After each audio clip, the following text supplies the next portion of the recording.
Thousands of cases, millions of dollars gone. Action 9 has told you about thieves using skimming devices and other tactics to steal money off EBT cards. State and federal governments are actually working to reimburse some of the victims and protect people. Our Jason Stujenki got a closer look at how they're doing that. He's live in North Charlotte with more on that. Jason? Yeah, well, Scott, let me show you right here. This is an old EBT card. This number doesn't work anymore, or obviously I wouldn't have shown it to you and made it public. But the government is working on multiple ways to combat criminals who go after active accounts.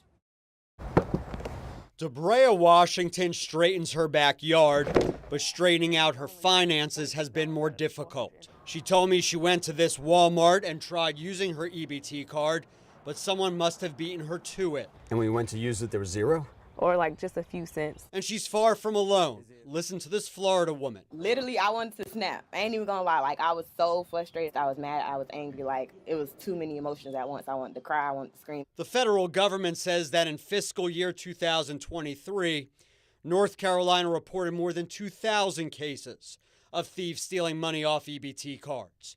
In dollars and cents, more than $1.1 million. South Carolina, nearly 800 cases, close to $400,000.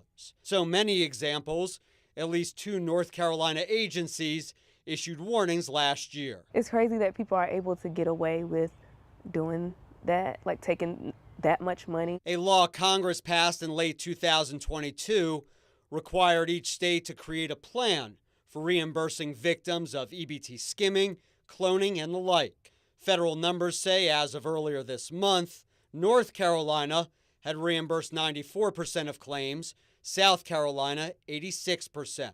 If you think someone stole your EBT money anytime between last August 26th and the end of this coming September, you should submit an affidavit to your county DSS and do it within 30 days of finding out about the crime. You're supposed to get the money back the next day, or if you need a new card, between 3 and 7 business days. Meanwhile, several U.S. senators filed this bill to turn EBT cards into chip cards so you wouldn't have to swipe them. The bill would also require free replacement cards within 3 days if a card is stolen, cloned, or malfunctioning. It's nothing that I could do about it, so I wasn't going to be upset. But Debrea Washington did do something. She reported she'd lost about $400, but says the state only gave her back a small fraction. That's what they refunded me, was $46.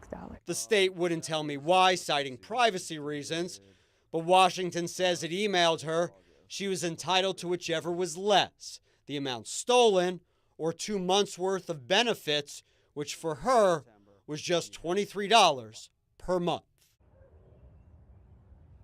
So while the government keeps working on its plans, make sure you protect yourself in the meantime. 4 things I want to tell you. Number 1, change your PIN often. Number 2, keep an eye on your EBT account. Number 3, do what I always suggest to prevent any kind of card skimming, and that's to cover the keypad while you type in your PIN. And if the card reader feels loose or the slot is too snug, there may be a skimming device on there. And number 4, a general rule here, go ahead and freeze your credit. I told you this before. I do. And that way, if criminals do get your personal information, there's a lot less they can do with it.